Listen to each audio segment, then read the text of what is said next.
My flat has a new resident. It doesn't pay rent. It doesn't help with the washing up. And it is slowly taking over my bedroom. Its name is Mount Washmore. It started small, a few socks on a chair, a lonely jumper. It was cute almost, like a tiny fluffy pet. But then it grew, and grew, and grew some more. Now it is a monster. A true beast made of cotton, denim, and regret. It looms over my bed, casting a shadow of domestic failure. I swear, sometimes I hear it whisper my name. It is judging me for wearing the same yoga trousers for 3 days straight. Honestly, at first I thought I could handle it. I am a strong, independent woman.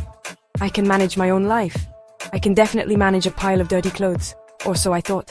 The pile had other ideas. It seemed to expand whenever I wasn't looking. I would go to work. I would come home. And boom. The pile was bigger. It was like a science experiment gone wrong. A self-replicating heap of textiles. I tried to remember when it all began. Was it last week? The week before? The start of the Premier League season? The details are fuzzy, lost in a haze of unwashed fabrics. This laundry mountain is basically my nemesis now. It is the Joker to my Batman. The Voldemort to my Harry Potter. Except my superpower is online shopping, which only makes the mountain stronger. Every new top, every cute dress is another soldier for its army. It's a vicious cycle of consumerism and laziness. I look at it and I see not just clothes, but a physical representation of all my life choices. Every shirt I spilled coffee on, every pair of jeans that saw me through a rom-com marathon.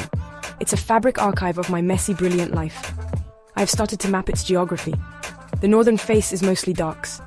A treacherous cliff of black t-shirts and navy leggings. The southern slope is a colorful jumble of brights, a dangerous avalanche zone of pink blouses and yellow sundresses. In the middle, there is the Valley of Lost Socks, a mysterious place where single socks go to live out their days in solitude. I am the sole explorer of this strange new world, an intrepid adventurer in my own bedroom. The only problem is, I am completely and utterly lost without a map or a bottle of fabric softener. My first strategy for dealing with Mount Washmore was simple. Genius, even. I pretended it didn't exist. It's a classic technique. Out of sight, out of mind.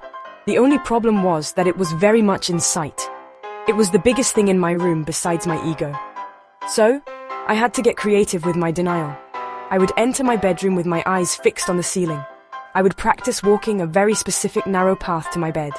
I became an expert at grabbing my phone charger without making eye contact with the pile. It was a delicate dance of avoidance. This worked for a while. I managed to convince myself that the pile was just a new, very soft piece of furniture. A lumpy, multicolored beanbag chair, maybe. I told my friends I was going for a bohemian, deconstructed interior design theme. They didn't seem convinced, especially when a stray sock attached itself to my friend's handbag. It was very embarrassing. I blamed it on my non-existent cat. I don't think she bought it. The pile was not just a pile anymore. It was a social liability. It was actively trying to sabotage my friendships. My avoidance skills reached new heights. I started using the clean clothes section of the pile as a wardrobe. It's a system I call laundry archaeology. You just dig through the top layers, hoping to find something that smells acceptable. The sniff test became my most important daily ritual. A quick sniff of the armpit area. Is it fresh? Is it okay? Is it I just ran a marathon bad? This is how I made my fashion choices. It was a risky game. Sometimes I won, finding a perfectly wearable top. Other times, I definitely did not. It's a miracle I still have a job. The best part was when I needed to find something specific, like my favorite blue jumper. This required a full-scale excavation. I would stand at the base of the mountain, take a deep breath, and just dive in. It was like searching for buried treasure. I would toss aside t-shirts and trousers. I'd create smaller piles around the main pile. My bedroom floor would disappear under a sea of fabric. Most of the time, I wouldn't even find the jumper. I would just give up and buy a new one online, which of course only made the mountain grow taller and more powerful. One evening, after a particularly long day, I looked at the pile. It looked back at me. And in that moment, a brilliant idea was born. If you can't beat them, join them. Or in this case, build with them. Why see a chore when you can see an architectural opportunity? I decided to turn Mount Washmore into a fortress, a castle of comfort, a palace of procrastination. My mission was clear. I was no longer a person avoiding laundry. I was an engineer, a builder of dreams, a textile architect. This was my true calling. The construction began immediately. I used rolled-up towels as support beams. I draped bed sheets over chairs to create majestic walls. The laundry pile itself became the main structure. It was surprisingly sturdy and soft. I burrowed a little tunnel into the side of the mountain. This became my secret entrance. Inside, I created a small cavern, a cozy little nook surrounded by the comforting scent of needs a wash. It was actually quite peaceful in there. It was my own private kingdom, hidden away from the demands of the adult world, like a bear hibernating for the winter. My laundry fort was amazing. I brought in pillows, I brought in my laptop, I even ran an extension cord inside so I could charge my phone. I had everything I needed. I watched 3 seasons of a reality show from inside my fortress of filth. It was the ultimate hideout. When my mum called, I told her I was decluttering. I wasn't technically lying. I was just moving the clutter around to create a more functional space, a space for me to lie down in. It was the most productive I had been all week. The fort was a triumph of human ingenuity over domestic duties. Of course, all good things must come to an end.